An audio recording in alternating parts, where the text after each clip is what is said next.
back, everyone. We have one more match for you left today in the Hearthstone Grandmasters here over in the European region. And it's going to be a great one, honestly. Regardless of the outcome, all I know now, there are going to be fireworks. xBlyzes versus RDU in the first finals of this season. So I know you're excited for this one, so I'm not even going to ask because you predicted this as an outcome. So fair enough, you win so far. But what do you make of it? Do you believe Blyze is a favorite if we look at lineups, or are you just going off, you're being pretty hype on Blyze at the moment?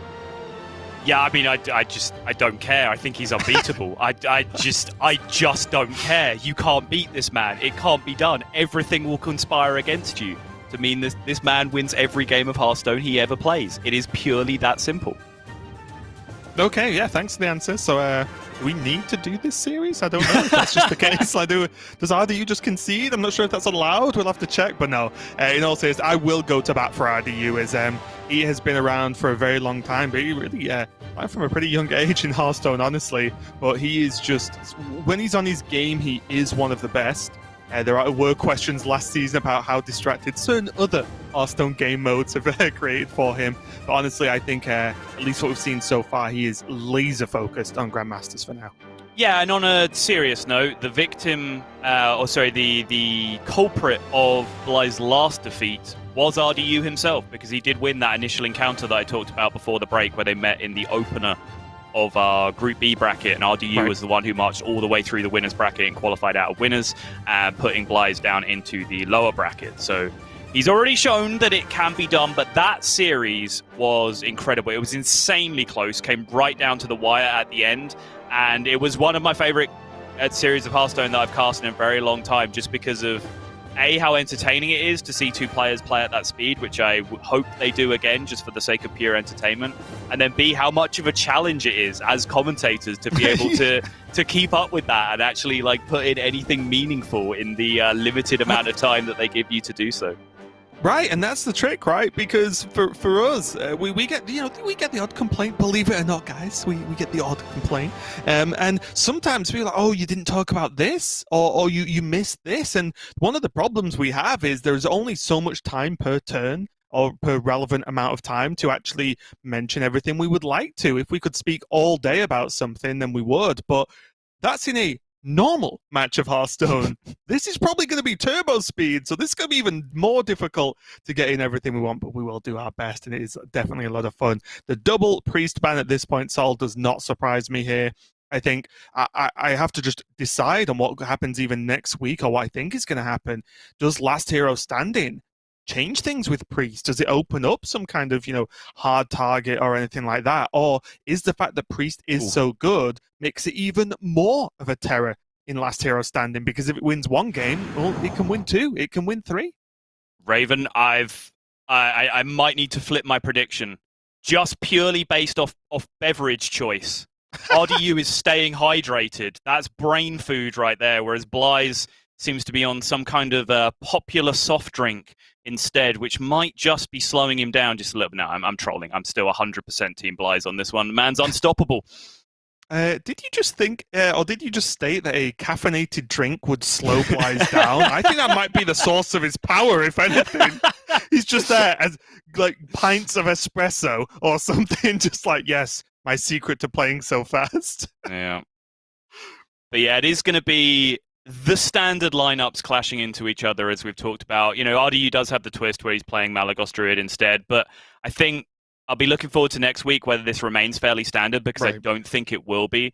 I do think that a certain amount of the Demon Soul Hunter is going to come into equation, as Raven and I have decided to christen it the deck that some people are kind of erroneously referring to as Control Demon Hunter, which is nonsense. It's not a control deck. It just hits you in the face for 20 a few turns later than Aggro Demon Hunter. The only way it's allowed is if you also have to say the sentence, you control your opponent's health by reducing it to 0 in big swings. But yeah, I do love that Demon Soul Hunter, and I hope we actually get to it, and we have some of it in the European region. It's one thing that's made me a bit jealous of the guys over in APAC, being able to cast some of that from, say, Chonsu, for example. But this game has kicked off. The finals have kicked off. the last match of the day and of the weekend for us. Whereas America's coming up later, but for now, Lies on the top on that Druid, RDU on the Mage, and at least for week 1, Sol, this is one of the key matchups of the week for me. Yeah, it absolutely is. Momentarily distracted because I got baited. RDU was on top last time. Now he's on bottom, so I'm having to flip around my spectator to not getting confused. But now everything is fine. But he's off to a decent start here. But that is an ugly Primordial Studies. None of the premiums, and also none of the consolation prizes either. Like Blood Mage Thalnos, for example, is quite often a decent consolation prizes if you don't hit Lab Partner or Astromancer.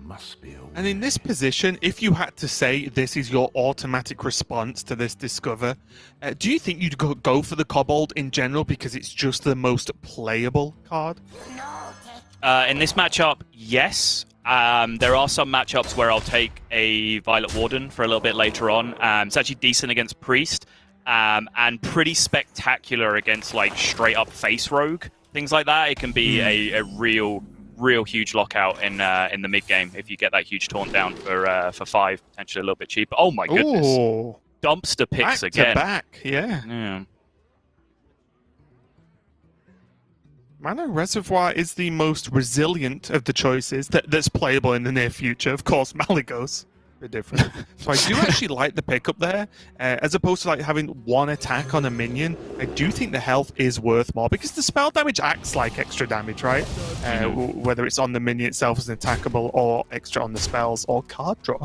So I do like this from RDU, but he has definitely had to pick from a bad bunch here with these Discovers. Whereas earlier we saw Blyze give the big thumbs up because he played Overgrowth, which, yeah, okay, can't really blame him.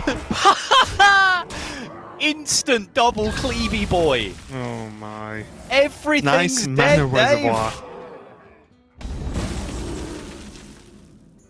And even now, with this kind of opening here, there is the Devolving Missile, so we'll have to see how this one goes for... Oh, he can kill it. Well, we'll be shooting that. Yeah. But there's still a 5/5. That's close to an upgrade. 5/5. It doesn't cleave, but it's close to an upgrade. Blyze has the backup now where even if he just plays a fair game and just plays out minions from hand at this point, he's still going to be looking quite strong because RDU can't slow this board down whilst developing any significant threats himself. Nope. Miles ahead here. And if I know anything about Blyze, he just rips the bloom off the top this turn. Okay. It was worth a shot. I do like the Twilight Runner being the pick, though. There's a lot of health to protect it from a Firebrand play. Yep. Here, because the 6/7 is on board. And most importantly, all Blyze wants now is the bloom, as you mentioned, but also just more and more cards, more and more options to try and seal the deal on this game and get to a very early head start in this series. Is there any way to cheat this? Innovate first, nature studies, try and find a way to get that survival of the fittest out. I don't know why I'm so interested in getting that survival of the fittest out. He really doesn't need to. He can just play other cards and still be perfectly fine in this game of Hearthstone. And this is what he wanted from the runner, wasn't it? Just more options to just keep Han on the pressure, to really condense the game down into the next couple of turns, so RDU doesn't have the time to draw cards, get to a crazy sorceress and pop off. And some level of protection against the Devolving Missiles as well, those Treants are.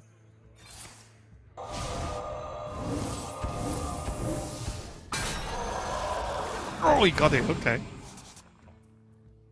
Well done. Still dead. Wow. Game number 1, just like that. Blyze got off to a quick start. A little bit of a nod.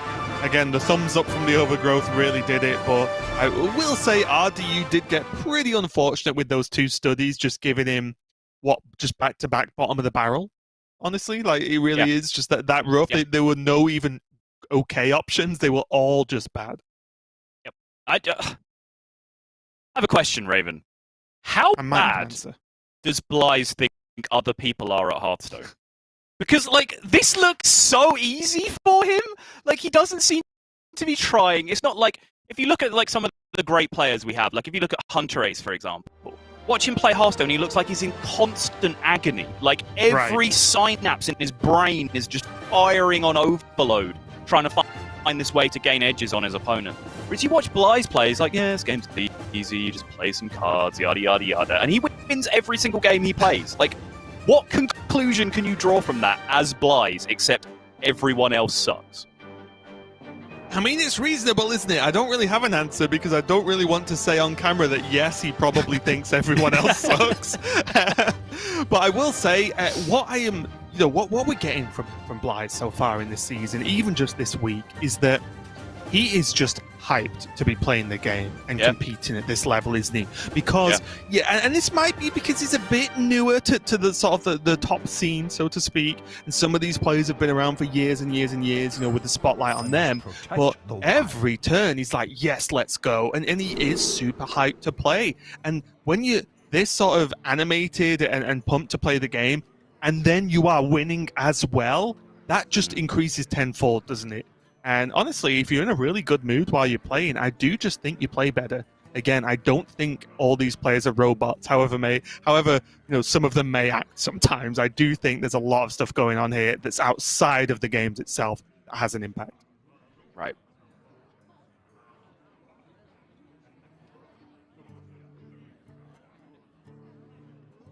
Now, you said it earlier. Lightning Bloom in this opening hand. Is it a keep, Sol?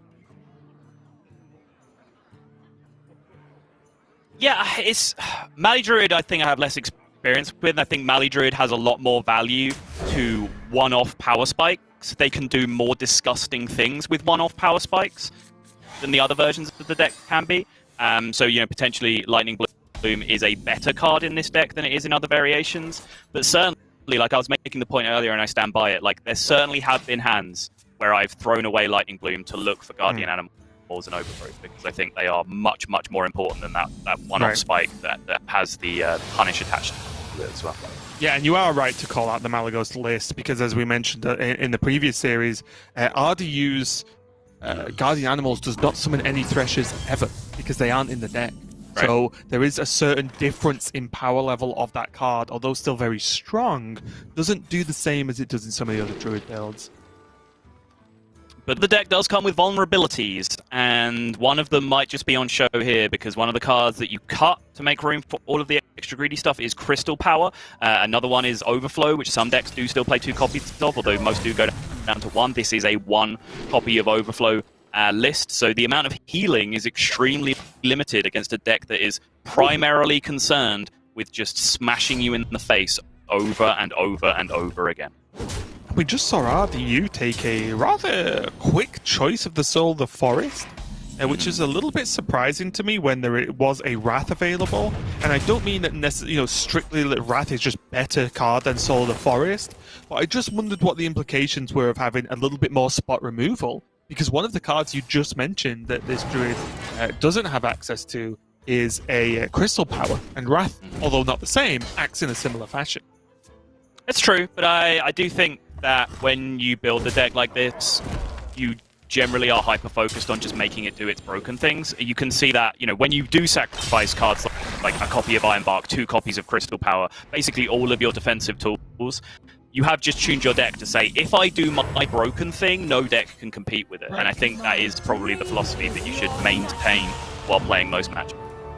And you can see the plan for this Soul of the Forest be played out if you just run it forward a few turns, right? Yep. RDU has now got the Ysera down. If he gets a few dragons, he can Soul the Forest and then make cards such as Lord Barov much weaker, because it doesn't just auto-clear the board. It makes Brawl much weaker because it doesn't just auto-clear the board. It requires multiple levels of removal from xBlyzes to deal with. We now just see that Bladestorm beat up the Ysera, remove that from the board, so no Germination too easily for RDU come in the next turn. But like I said, you do see the battle plan, and that is a good pickup.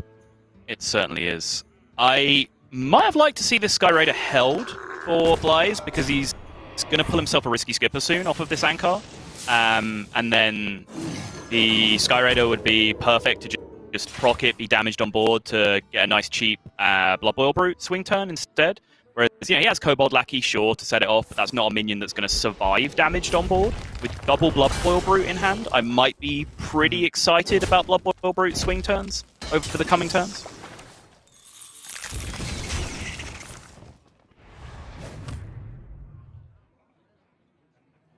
Xbyzes taking it slow. But now with the access to the card draw, I imagine RDU is going to go for the Geppetto first. Because unlike earlier games we've seen, he has Malygos, Alexstrasza, the Forest Warden Omu, which is really, you're looking at 2 of the 3 of those cards as the cards that just win games if you get them from Geppetto. And all of those, I believe, unless I've gone crazy and missed something, are still in his deck. So order-wise, if he's going to play Geppetto, I think he should play it first.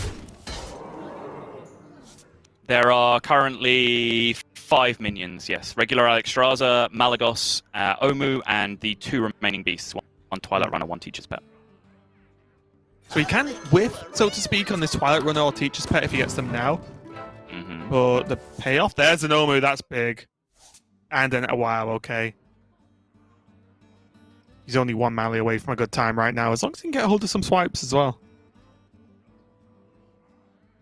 I think the part of the influence there for RDU as well is that if he attacked there, he also has 7 Dream Portals in his deck. So if he attacked, that's fair. If he attacked and also started ripping Dream Portal, Dream Portal, Dream Portal, Dream Portal, it might have not even been a Geppetto turn. It might have been a Soul of the Forest turn instead, just to, you know, make a game-ending board right now. That is very fair, and it's not like he had only 7 cards left, right? So it's like a 50-50 chance he draws the bad ones. His deck is still pretty large. Right. But he does now have Mally, Omu, Innovate, Alexstrasza, and then he just needs the final little sprinkle of damage to end the game. It's insane. Here goes that Armor Smith pop off though with the Risky Skipper, and the Blood Boil Brute swing turn is absolutely still going to come into effect. Yeah, he even has this Lackey if he doesn't want to. Oh no, if he plays the second Blood Boil, it's going to kill off the poison, isn't it? Oh. Yep. Lackey can make up some damage as well. This armor gain is very, very relevant. Yeah, and I think it's important. He utilizes or tries to set up these Blood Boil Brutes as actually the aggressive tools, right? And not like rush removal. Right.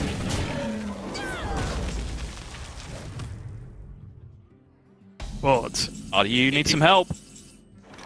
It's a heck of a hand though, isn't it? I mean, is it? Where's the payoff? There's 12 damage facing down on the other way. There's a bomb in his deck. There's another Wrench Caliber. Is he just Germination, the Malygos? Iron Bark Germination it? I wonder. Yes. Got to do something. He can't just tank this damage. He's just missing. Even just one swipe would make a world of difference. Yeah. Moonfires, Bog Beams, anything. Like something to make a tempo swing give at him least. a card. Yeah. I do think he has to go though, right? He can go Omu, and then he can go Iron Bark. He refills his mana and go Germination into Soul of the Forest. And you know what? I think at this point, he probably wants to save Alex for himself in case the bombs go off, right? Possibly, yeah. Time waits for no one. A lot of spell damage though, isn't it? Okay, he's going to tank it. If he's going to tank it, he's definitely Alexing. Yeah, Right. Yeah, fair enough. And he's going to bait the soul. Oh, he goes offensive. Interesting. RDU's just decided he needs to swipe or card draw off the top. That's fair. And just said, well, if I give him more turns, Brawl's coming down. I need these Malygos to survive 1 turn, and the draw needs to be perfect. Yeah, Oh, that's very reasonable. Shield slam, though. That's 1 gone.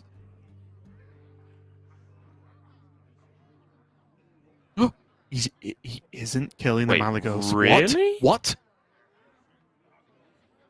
Really? I'll show you who's boss. He has to. Okay.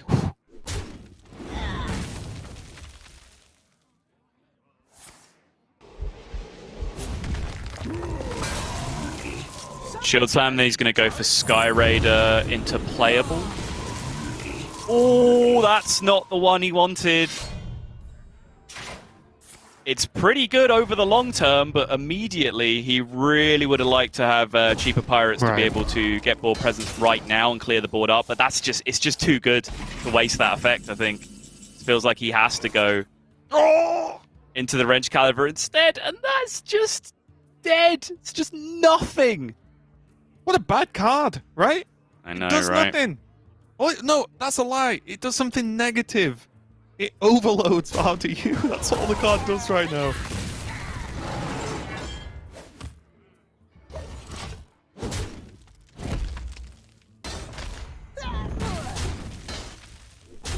The extra weird part is that, like, Blyze is sort of slowly beating himself up, just pushing these bombs into the deck through the Malagos. Just going to play the He's going route. to choose to hold here. Now. Yeah, that does get full value still. One Teacher's Pet, one Twilight Runner. The Teacher's Pet is a huge deal. So is Twilight Runner. Yeah, mainly because fair if he draws a swipe, he's got the blooms. He draws a lot of portals, though. That's a lot of wasted value. Yep. That's burned. There's not space on the board. The Twilight Runner is not dead at that point.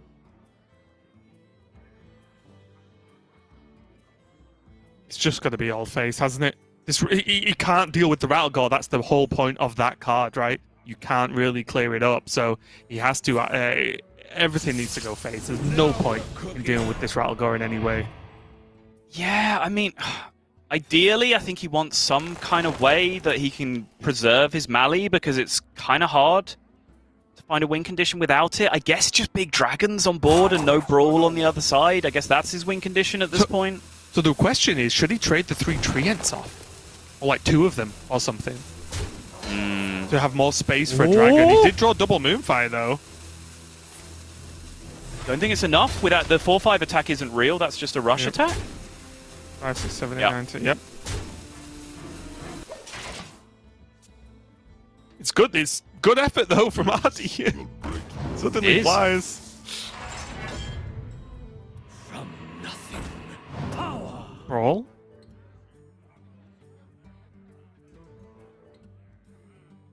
Sword and board. Can we get a bomb check? There is currently 2 in the deck. Oh, so the 11 health is clutch from RDU. Yep. What now?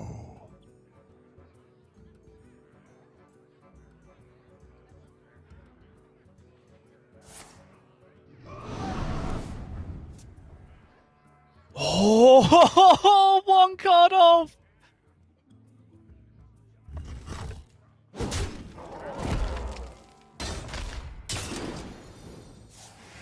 Bomb number 3 goes in the deck, and Blyze says, yeah, no point doing anything else. No wasted motion as far as I'm concerned.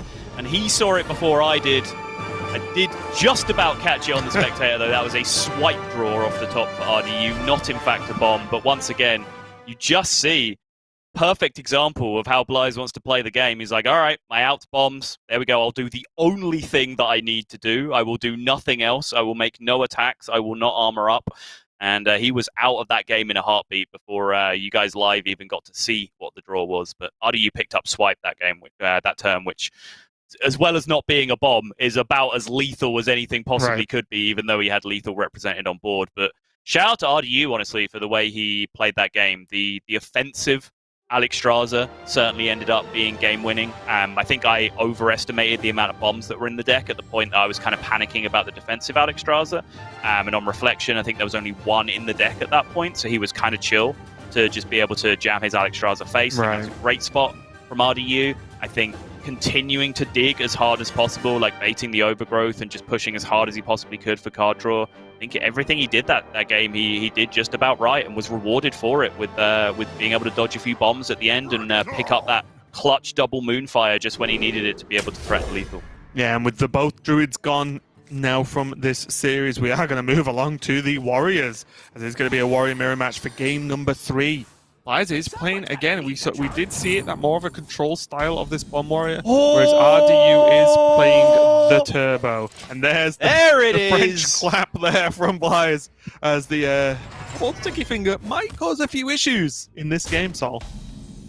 Oh my goodness. Job's done. Oh, it's a nice anchor that you have there. Just let you chew through that one, and you'll feel nice and confident. Drop your wrench caliber.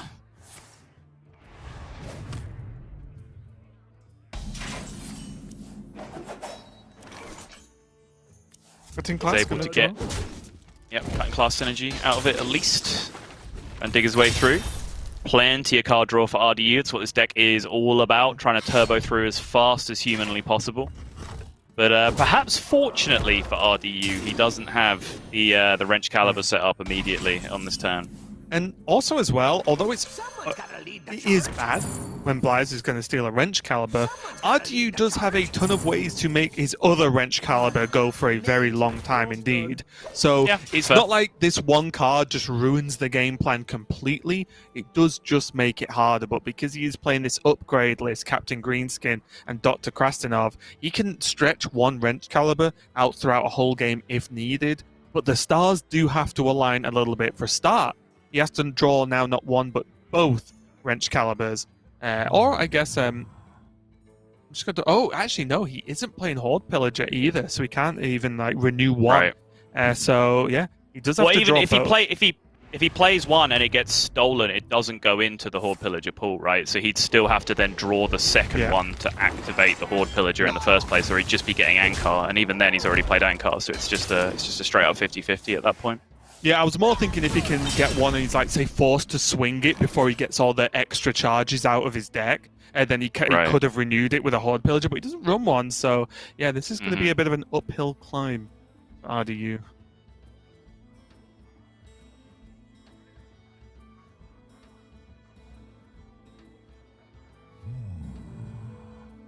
Use the upgrade, it won't matter anyway.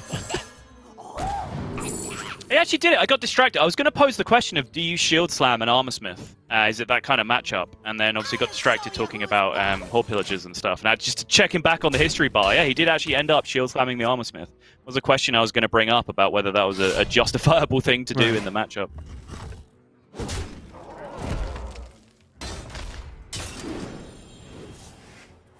Bomb number 3 into RDU's deck. Blastmaster Boom available on curve for Blaze next turn. Ooh.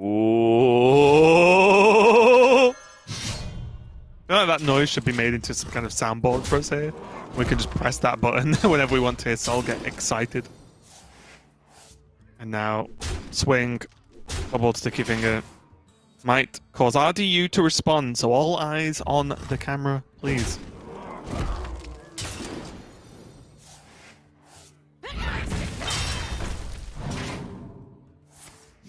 There we go!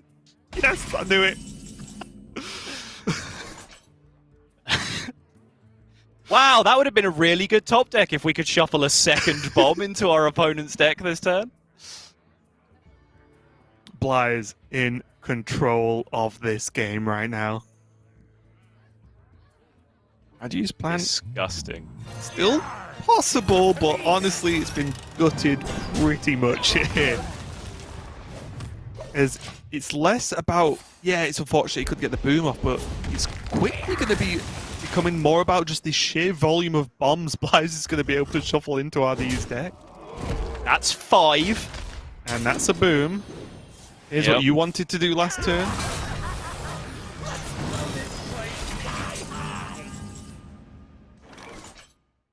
Okay. RDU has a deck again, at least. There's his second Wrench Caliber available to him at some point.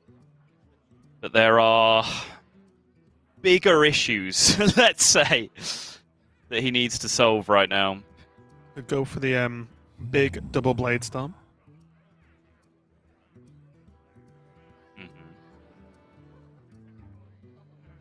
Well, could also Take just what, go for the barrel. 15 on average?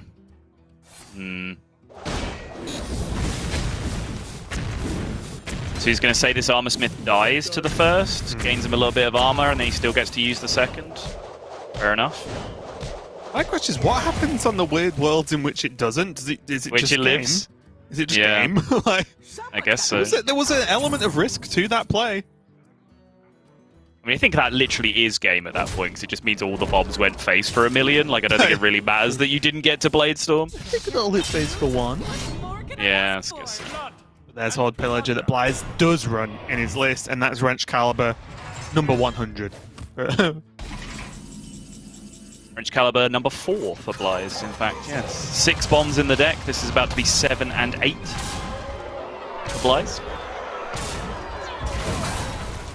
Deathwing, no big deal. Second Shield Slam chilling in hand for Blaze to be able to take care of it.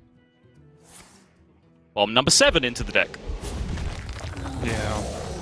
This is not looking too bad for Blaze here. As like I said, the steal was important to negate RDU's deck, but it's just xBlyzes can just swing all game with this. It's getting absurd.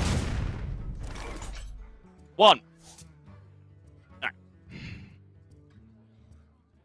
Corsair Cash, I mean, it's great, but it draws a card, which is kind of nightmarish for RDU right now. Obviously, it draws a specific card, so he's not actually going to get hit by a bomb this turn.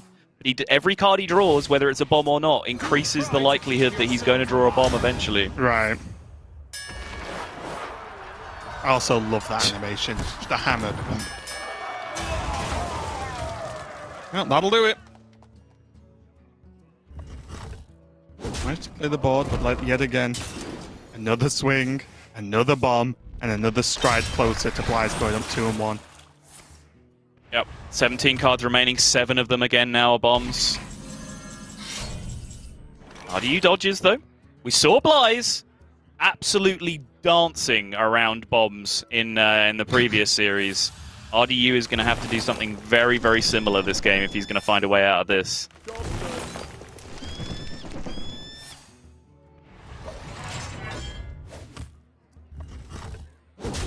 Finally, he gets to start rolling some form of offensive pressure onto xBlyzes here.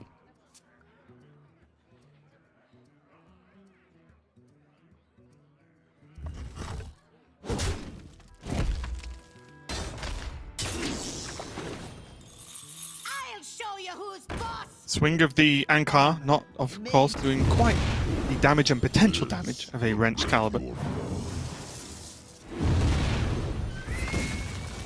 But still, the armor gain pushing xBlyzes into further levels of safety as opposed to accelerating RDU's demise here. There's one bomb. Take 5. Going to be a second. Job's done. Boom! Yes. Take 5 more. There 2-1 xBlyzes. Yep. At this point, Sol, and after watching that game, I'm just waiting for the Hearthstone team to rename that card the French Caliber because that was just insane. Was that a real laugh or a fake one? No, that was real. That Okay. was pretty good for you. That was pretty good. I'll take it. But that's pretty good for xBlyzes as well, going 2-1 up there, looking pretty impressive, and only has this mage. And honestly, I feel maybe I've just been slipping into this all weekend of just saying, oh, mage has been looking a bit wishy-washy. Honestly, the win rate doesn't look so good. But honestly, out of everyone, xBlyzes is just matter-of-fact decision-making with both, say, Mage and the big pop-off turns with Druid does instill me with some confidence when he is part in the list, at least for this week. You know, things can change when players either change the list, get more practice in, and so on, and refine things for next week and in the future. But for now, I feel like xBlyzes, whether he's tricking me with just what he's acting confident with these the speed of play, but it does make me believe it that he at least feels confident playing this list. So I don't know. I think of all the players, I think xBlyzes is the one who can take a win with this one.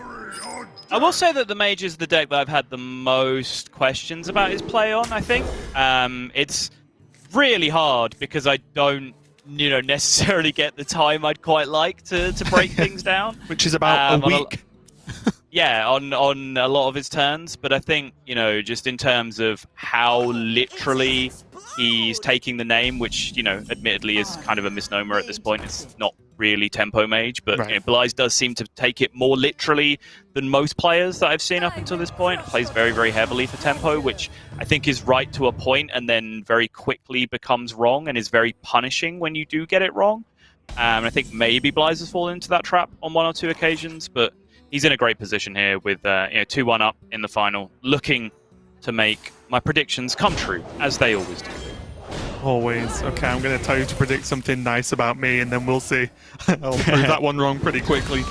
You see, though, xBlyzes going for the ever-present, I guess, Tempo Mage opening.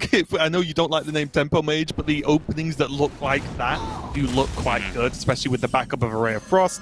It's going to be cleaned up a little bit by this Blade Storm, and now RDU going to play at a lightning pace with a Wrench Caliber as a response. Also, RDU in a much better position with just his hand comes together, right? The cutting class for card draw, shield block for defensive and card draw, has Captain Greenskin for this turn to push more damage. Now he has Krasnov, which is even better because he gets to clear off the minion at the same time as buffing his Wrench Caliber. This is looking much better for RDU than the last game did. Yeah, obviously, like, killing the 1-1 there isn't super relevant, but I think the reason you do it in that order is because, you know, Greenskin always does the thing, whereas Krastenov, A, needs a minion to attack into to do the thing, and has potential if it can't be answered, which is a pretty slim scenario, admittedly, against Mage, but has the opportunity to pop off multiple turns. So I think, you know, doing it that way around is certain.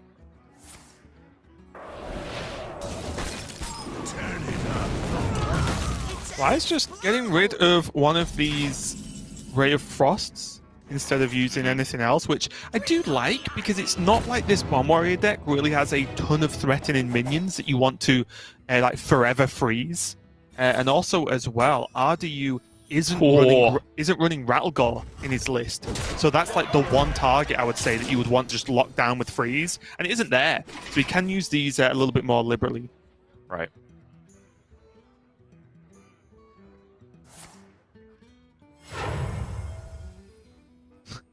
Wise. Just going for it with the Solarian Prime, along with the coin. Let's see what happens. Off to a good start with that Polymorph, though. Insta-poly. The Sheep does tank big damage there, though. And then that's a whiff on the Blizzard. It's a fairly unspectacular Solarian Prime, I'd say. Obviously, that's still an insane card. 7/7. 7/7 kill your opponent's 5/4, play an Ice Barrier is obviously still not that bad. But, you know, in terms of the nuttiness that you could have got. Yep, and with the news now that it is, in fact, Ice Barrier RD, you can get a pretty safe shield block, hero power, shield slam onto this Solarian Prime to just say goodbye to that one. As well as drawing towards that Corsair cast, just as he's about to get towards using his last charge of the buffed up French calendar. Right.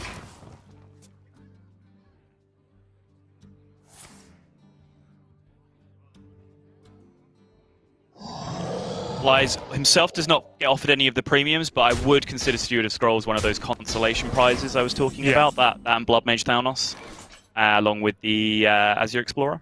Generally, pretty the mid-tier options that you'll take if you don't get the premiums.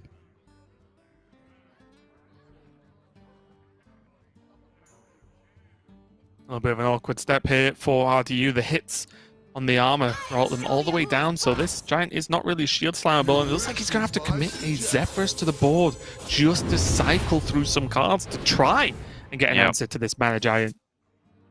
Oh, does find second shield block. Upgrade means he can kill it as well with just one face tank, but he does take the 8. Gonna choose to respect it, though. I think he did have the option to go face there. Like, A, because xBlyzes doesn't play Conjurer's Calling. That's very important.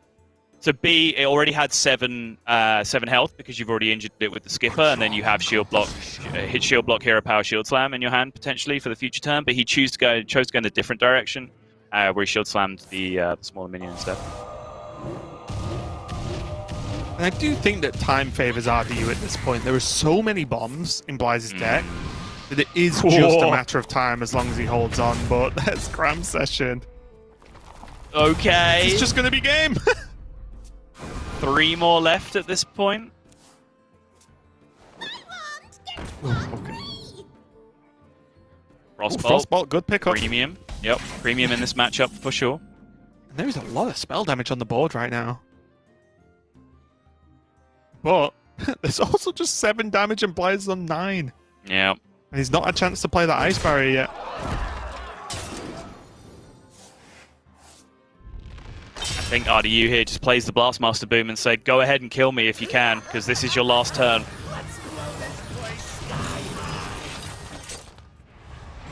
And it absolutely is his last turn. This brawl on the follow-up is going to be a game ender if xBlyzes cannot win the game right now. Oh, no Sorcerer's Apprentice to really try and go for it with this Evocation. Right. And this is just not going to be good enough. Yeah, and what this might look like, oh, well, this is never going to get there. The Ice Barrier makes it so that it could get there, because if there isn't a brawl or a way to actually... Okay, never mind. For RDU to actually force clear these bombs, then, you know, maybe the armor does something there. Maybe RDU chooses a couple of different attacks, but wasn't to be. And And again, just the sheer speed in which that wrench caliber can be stacked, right, with just continued attacks every single turn. And I think Derek was talking about it, or Derek or Gio were talking about it a little bit earlier in the Asia Pacific broadcast, was that they're talking about, well, is weapon removal coming back? Are we going to start seeing Harrison, going to start seeing Ooze? Because not only have we seen a surprising, for me, amount of Bomb Warrior, but there are other decks doing this. Players playing the aggro rogues as well, or the weapon rogues. If Demon Soul Hunter is going to start being played more often across other regions, that's a very weapon-focused deck, and so on, so on. So maybe we do start to see at least some Swampoos sticking back in some lists. Yeah, certainly it's a tech card that people might experiment with, but I think there is, potentially an issue where a lot of control decks, maybe if you want to look at it that way, don't really draw that many cards, which kind of makes teching in cards like Acidic Swampoos, putting an Ooze in your Priest doesn't really make any sense, right? Because the only card draw you have in that deck draws spells and tutors spells, so you're not going to draw your Acidic Swampoos often enough for it to really have an effect.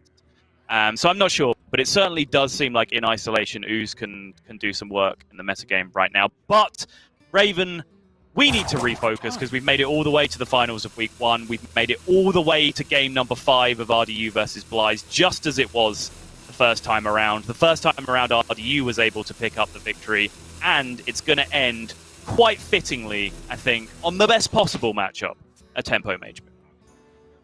Yeah, I think this is what you would want going into this weekend before we cast any matches, is what would you like a final game to be here to decide who wins it? And I'm pretty sure you would have said a Tempo Mage Mirror, so we'll see how it does pay off here. Blyze does have a Sorcerer's Apprentice, but so does RDU. So far, I would, it's hard to say the hands are even, but the power cards are there for both players.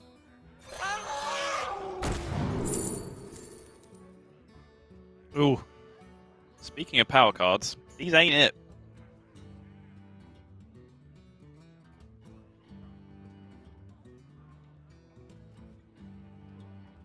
Is this just a Twin Tyrant because it kills most minions that Mage makes? I agree with the same rationale. I think maybe Deathwing if your head's really in that place for hyper late game, which apparently it is for RDU. I think Onyxia is a horrible choice in this matchup because you don't want to use valuable board space on a bunch of 1/1s in this matchup when freezes are a thing. Or the other way around, you don't want to play a 9-mana 8/8 do nothing, which it can sometimes be if you've already got a wide board, right? So, yep, I do definitely agree with that one. And looking at this fairly fast opening from Blyze, how important is the board presence this early in the game? Or is it likely that RDU can just, negate this and come back on the board, even if he's sort of letting it slip going into this mid-game scenario? It does matter. Chip damage helps because you can kind of get alternate win conditions through the mid-game. And I think it helps much more for Blyze because he is the aggro in this matchup, being the non-Conjurer's Calling player.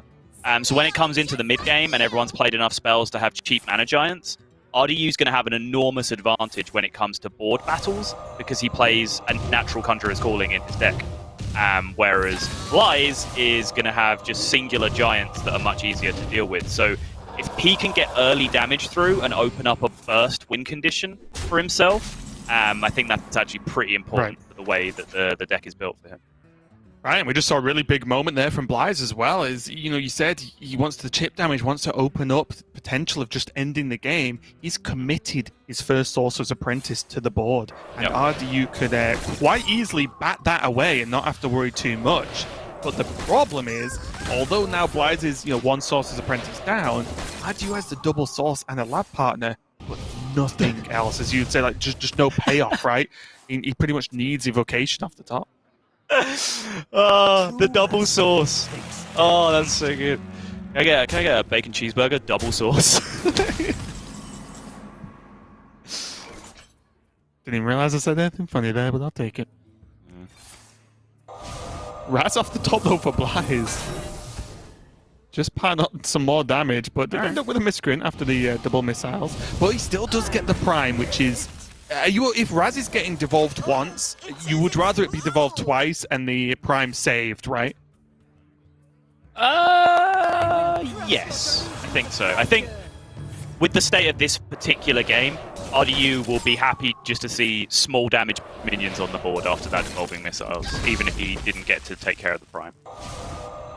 I love the way xBlyzes has played this, by the way. Like, he fully recognizes everything I was talking about at the start of the game. He is 100% the aggro with the way his deck is built. He has just pounded his opponent down to 8 HP and then has generated himself a fireball with spell damage on board. And Raven, you never doubt xBlyzes. Why would you bet against this man? You absolute lunatic. I only did it, right? And I admitted to this at the time, just because I purposely picked the opposite of whatever you said. But well played comes out there from RDU. A huge congratulations to xBlyzes. He has made a perfect opening statement for this week 1 Grandmasters. He came, he saw, and he conquered right now, because he's one of the new players we have here, and he might be one we're going to have in this Grandmaster system for the foreseeable future, because if his road continues as it's been going now, he isn't going anywhere anytime soon. Very, very impressive run so far. I'll say it again, Raven. How bad does xBlyzes think other people are at Hearthstone? It just looks so easy for him. It's insane. Called it at the start of the day. RDU in the final. xBlyzes in the final. xBlyzes picking up the victory. You never doubt a subtle prediction, just as you never doubt xBlyzes winning a game of Hearthstone. And there you have it. He is your week 1 champion after being your back-to-back Masters Tour champion, after picking up the most prize money through Masters Tours in Europe, and therefore naturally, goes without saying by extension, the biggest amount of prize money throughout the entire world. I mean, incredible stuff. And what we've been seeing so far throughout our 2 regions is newcomers on top. Yeah, it really is impressive. From Bank Yugi earlier in the Asia Pacific region won his week, and now we have xBlyzes winning ours. So absolutely huge for both these players. But I'll also say congratulations to Yala, RDU, and Psycho, because they have banked themselves a ton of points. It's not like there's no reward for getting into top 4.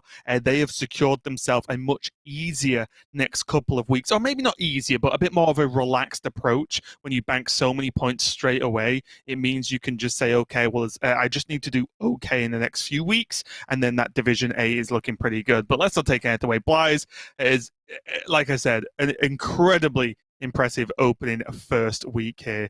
Is week 1 everything you wanted it to be of this expansion and of this season, Subtle? Everything and more, Raven. Honestly, genuinely, and I think, hopefully people have seen enough of me to know that, my opinions are my opinions, and I would not say this if I did not mean it. I think Scholarman's Academy is an incredible expansion, and I love the game right now. Like, this is me. If I thought it was trash, I'd say it was trash, and I'd deal with the consequences, but I absolutely don't. I love it. I think it's brilliant. I think the decks are super interesting. I think, the power level is through the roof, which I think is incredibly exciting. I think it's unavoidable that, things have to get more powerful, more exciting as things go down. And I love that the game team are taking bigger risks with more complex card text on cards right now, which is kind of creating more interesting cards, more interesting effects, and making games feel more varied. And then when you add in, on top of how good I think the game is right now, just some of the new blood that we have in the tournament, xBlyzes chief amongst them, I think has added so much to Grandmasters already that this is, 7 more weeks of Hearthstone that I'm incredibly excited for. Well, that's it. There's plenty more where that came from. This was week 1. We've got 2 more weeks of Swiss, and then more weeks of round robin after that. And guess what? A Masters Tour dropped in the middle as well, if you just want to see even more players play this amazing game. But we are going to be done for this week, so thanks a lot for watching. We've got TJ and Frodan bringing you the final day of Americas, though, so don't go anywhere. They're going to be setting up for that and decide who wins Americas week number 1. But from us, thanks a lot for watching, and we'll see you next week.